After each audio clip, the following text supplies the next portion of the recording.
السلام عليكم.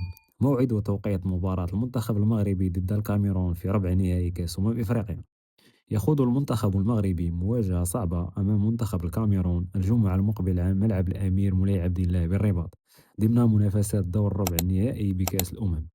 ويدخل المنتخب المغربي المباراة بطموح الفوز والتقدم إلى المربع الذهبي بعد عبوره تنزانيا في ثمن النهائي بهدف إبراهيم دياز. بينما تأهلت الأسود الكاميرون إلى ربع النهائي بعد فوز صعب على جنوب أفريقيا بهدفين لواحد.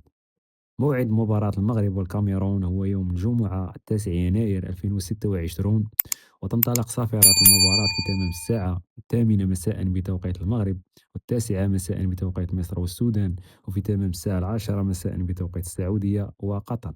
وتنقل أحداث المباراة على قناة بي إن سبور ماكس واحد، وعلى قناة الرياضية والأولى التي إن تي الأرضية. نتمنى للمنتخب المغربي الفوز والتأهل